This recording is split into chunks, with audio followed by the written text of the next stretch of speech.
Welcome to Reformed Thinking.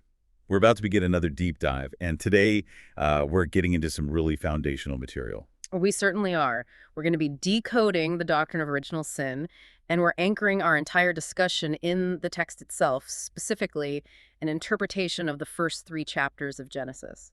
So our mission for this deep dive is to tackle a very specific question, one that really shapes everything that follows in the biblical narrative. That's right. The question is this: does the history in Genesis lead us to believe that God dealt with mankind as a whole, as a single group, included in our first father, Adam? Which then brings up the big one. Was the threat of death aimed only at Adam, or did it have respect to all of his descendants, to all of us? And you have to understand why that question is so critical. We're trying to show the origin of the state we find ourselves in now, this, sinful and often miserable condition of mankind, a state that made God's mercy and grace absolutely necessary. Right, and to get clarity on this, you often have to look at opposing views. So today, we'll be contrasting the Reformed position with the arguments of a pretty influential 18th century theologian who our sources just called Dr. T. Yes, Dr. T. He held a view that really challenged this whole understanding of Adam's sin and its consequences. He wanted to defend God's benevolence, but as we'll see, his solution created, let's just say, some massive theological problems. The far bigger problems than the one he thought he was solving. Oh, absolutely. Okay, let's start at the very beginning then. The scene of the transgression. The act itself was, of course, eating the forbidden fruit. And it's interesting, the sources are always careful to point out we have no idea what kind of fruit it was. It was simply the fruit of a tree that Adam was commanded not to eat of. The type of fruit is completely irrelevant then. Completely. What mattered was the command, the prohibition. It was a test, a test of what we'd call stipulated obedience. It was a legal arrangement. So a very simple law. What was the penalty attached to it? What was the warning? The original threatening God gave Adam was just crystal clear. Thou shalt surely die. That phrase alone, it feels so heavy. It is. It established the whole judicial basis for their relationship. This wasn't just some fatherly advice. It was the legal stipulation of a covenant. Now, that phrase, thou shalt surely die, we need to be careful with how we understand that. Yeah. I mean, if you read it in a modern, literalistic way, you'd think Adam should have dropped dead on the spot. And that's a common misunderstanding. People think it means, execution within 24 hours. But in the Hebrew idiom, when you have that doubling of the verb, it's like dying, you shall die. It signifies an inevitable connection. The connection between the sin and the punishment? Exactly. It means the moment you commit the act, you are immediately exposed to death. You are brought instantly under its condemnation. Your legal status changes in that instant. So it's not about the timing of the physical event so much as the immediate legal reality. The source material brings up an analogy from the book of Ezekiel that helps clarify this. It's a perfect parallel. In Ezekiel 33, it says the righteous person won't be able to live in the day that he sins, but for his iniquity, he shall die for it. The language shows that instantaneous judicial link between the crime and the judgment of death. So the moment the sin happens, the claim of death is, in a sense, legally executed on that person's status, even if their body keeps breathing for another 900 years. Precisely. And after that transgression, after that immediate change in legal status, we get to Genesis 3.1e. This is where the sentence is actually pronounced. God says to Adam, "Unto dust shalt thou return." And this isn't some new separate punishment. No, not at all. The text makes it clear this was pronounced in pursuance of the original threatening. It's the judicial follow-up. It's the detailed breakdown of how that sentence of death will be carried out. And what did that look like? What were the immediate tangible effects of this doom to dust, as the source calls it? Well, it meant that life was going to be hard. Man was now obligated to get his food through difficult labor, through sorrow and suffering. He had to fight against a ground that was now cursed until the day he physically died and his body returned to the earth. The whole dynamic changed. The ease of Eden was gone. It vanished, and this toil, the sorrow, the decay, it's all part of the sentence of death being executed. Okay, this is what brings us to the core theological claim that really is the only thing that makes this entire story coherent. The idea of a representative role for Adam. Yes, the history of the fall, the fact that these consequences are universal, that the hard labor falls on every generation, it all leads you to suppose that God was dealing with Adam as a kind of public person. As the head of the human species. The federal head, that's the theological term. It means he was a legal representative. He was standing not just for himself, but for the entire human race that would come from him. It was a covenant of works. And his obedience would have secured life for everyone. And his disobedience, as we see, secured death for everyone. But why is it so important that he has to be a representative? I mean, why can't we just say it was a tragedy that, I don't know, messed up the gene pool and now we all suffer the consequences? Because of justice. If Adam was only acting for himself, if this was just a private matter between him and God, then the sentence of universal death and universal misery for everyone else makes no sense at all. It would seem incredibly unfair. How could a righteous judge condemn billions of people who weren't there to physical death and spiritual alienation? The only way for the sentence to be a just execution of that threat is if all of us who suffer the punishment were, through our representative, justly under the condemnation of that same threat. So without that idea of Adam as the federal head, you're left with God imposing a penalty, a judicial condemnation on people who are, by definition, completely innocent of the crime. Which would be an abomination to justice. The universal scope of the penalty demands a universal scope of the transgression. And only representation can provide that. Otherwise, Adam would have just died, and the next generation would get a clean slate. Exactly. But that's not the world we observe. We are all born subject to the same state of decay and alienation. Adam wasn't just losing a personal perk. He was defaulting on a contract that legally bound all of his descendants. So it's a legal framework, not just a moral one. That's the key. This was a covenant. Obedience meant life, disobedience meant death, and the actions of the representative determined the legal fate of the entire body he represented. Okay, this brings us right to the heart of the controversy and to the arguments of Dr. T.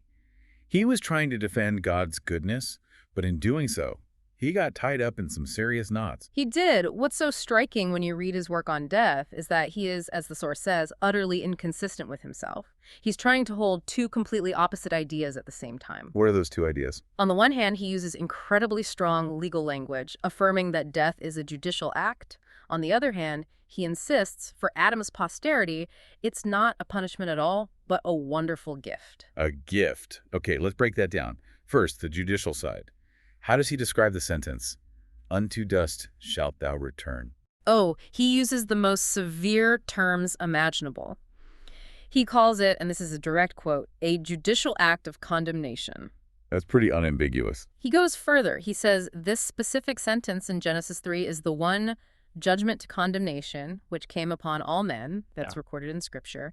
He even says God was acting the part of a judge, condemning them to temporal death. So God is the judge, death is the condemnation. It sounds very orthodox so far. And he says that because of this, mankind was judicially constituted sinners. That is, they were subjected to death by the sentence of God the judge. He says this condemnation is, in effect, the same thing as being dead. Okay, so that's one side of the coin.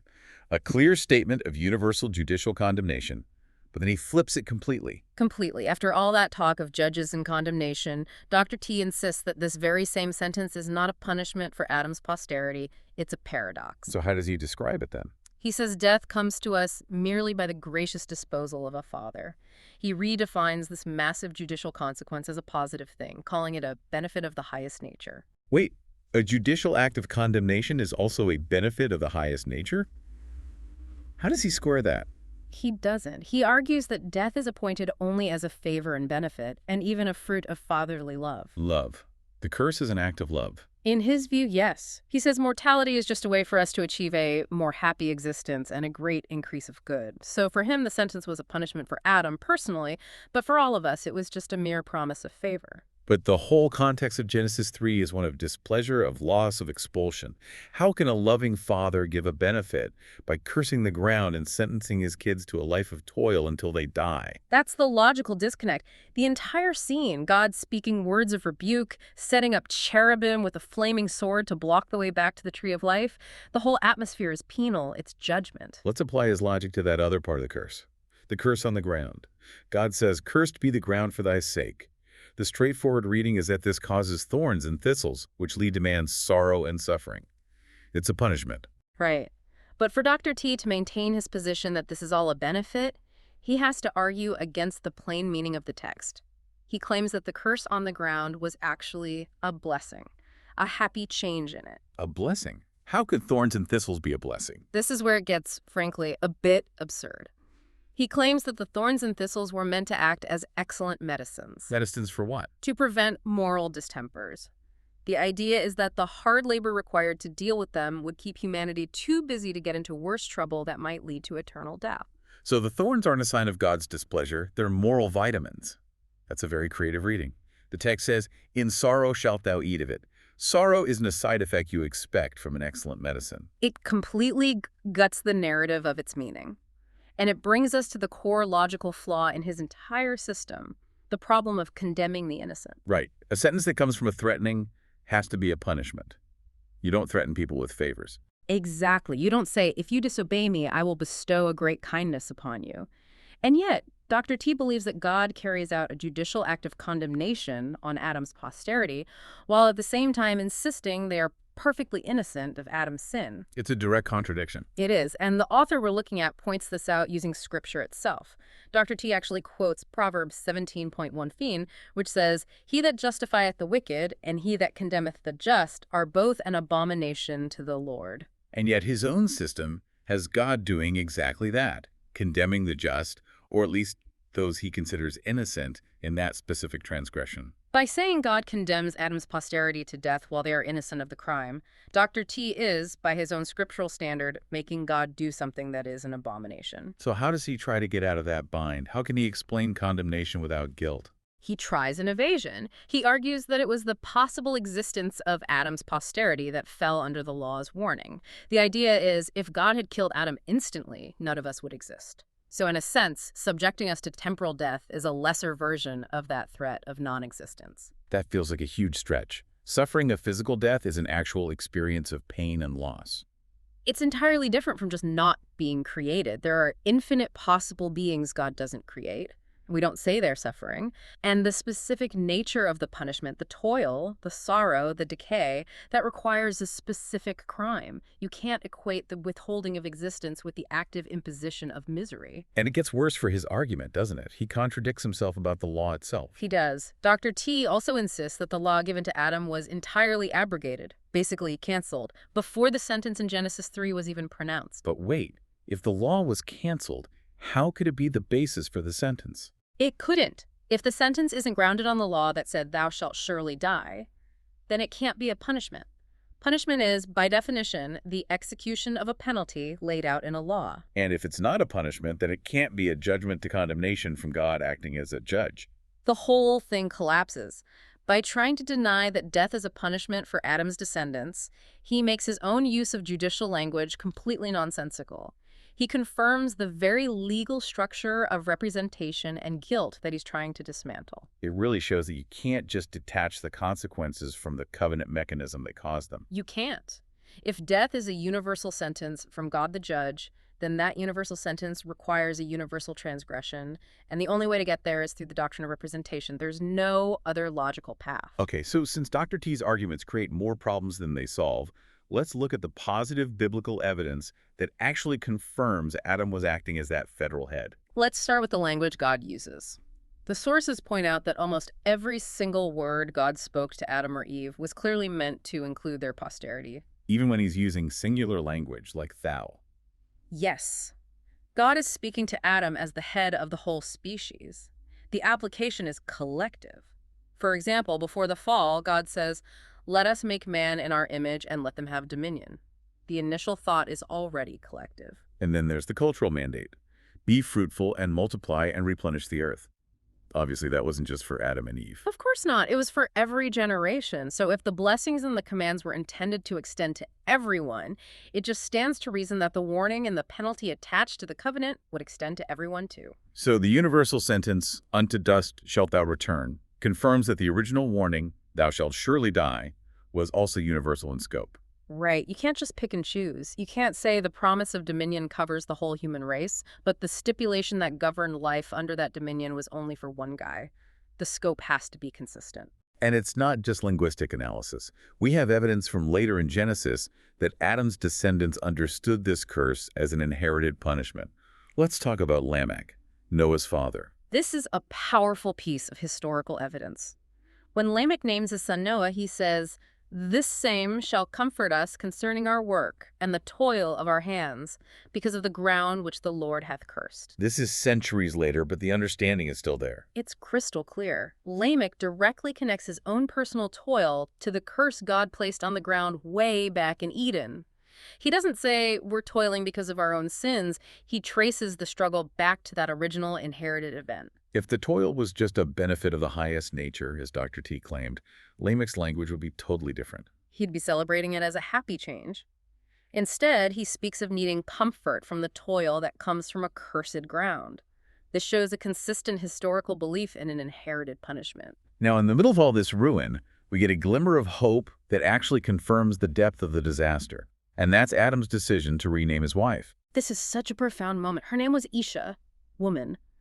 But immediately after God gives the promise of a redeemer, the seed of the woman who would crush the serpent's head, Adam renames her. He calls her Eve, or Chawa in Hebrew, which means... It means life, mother of all living, and the timing of this is just stunning. It shows an incredible theological grasp of this situation. Why would it be, as the source says, perfectly unaccountable for him to do this otherwise? Think about it. If Adam believed he had just plunged his entire race into universal death and ruin, why on earth would he name his wife Life? It makes no sense. He's staring death in the face. She is now the mother of a dying race. So the name has to be a statement of faith in the promise he just heard. Exactly. He understood that many of their descendants, the living, would be saved from this death sentence through the Redeemer who would be her seed. He is declaring that she is the mother of the spiritually living, those who will inherit the promised life. So the new name is a sign of redemption. It's a sign of incredible hope, and it proves that Adam didn't see the consequences as some light thing or benefit. He knew the ruin was total, which is why it required a Redeemer to bring true, everlasting life. There's one more analogy that helps cement this idea that the curse was aimed at humanity. It has to do with how blessings and curses on inanimate objects work in the Bible. Right. The curse on the ground wasn't about punishing dirt. It was about punishing the people who use the dirt. And the example is from Exodus. Yes. In Exodus 23, God promises, "He shall bless thy bread and thy water." Nobody reads that and thinks God is just blessing the H2O molecules. The blessing terminates on the person who eats the bread and drinks the water. It brings them health and prosperity. So likewise, when God says, "Cursed be the ground for thy sake," the curse terminates on mankind. Yeah. It's a punishment. Precisely. God even explains how, "In sorrow shalt thou eat of it." The ground becomes the instrument of punishment, but man is the object of the condemnation. To read it any other way, as the source says, would be senseless. So when you put it all together, the language, Lamech's understanding, the renaming of Eve, it all points to Adam acting as representative and the consequences being universal and penal. It's a consistent picture from every angle. Okay, so we've established Adam's role and that the consequences are a judicial condemnation. Now let's clarify exactly what "thou shalt surely die" fully means, because it's more than just physical. It is. The execution of the sentence started the moment Adam sinned.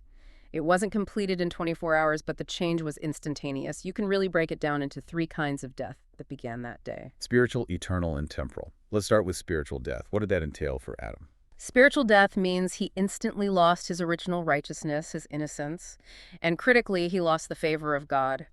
This caused a dismal alteration in his soul. He went from being aligned with God to being, what? Corrupt, miserable, helpless. His entire moral nature was ruined.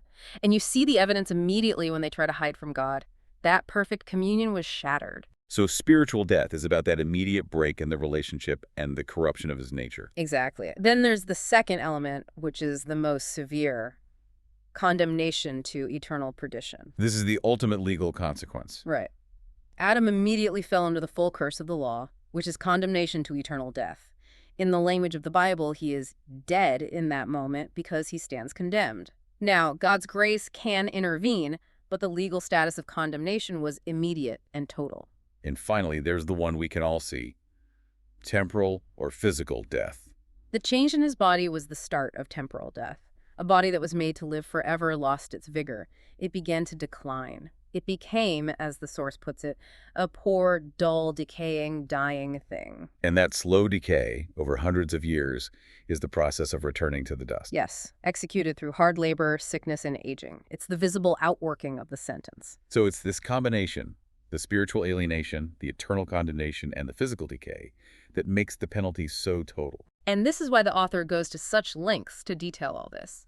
The whole point is to show the origin of the present sinful, miserable state of mankind, and in doing so, show why the wonderful dispensations of divine mercy and grace were so necessary. The totality of the ruin demands an extraordinary grace. It has to be.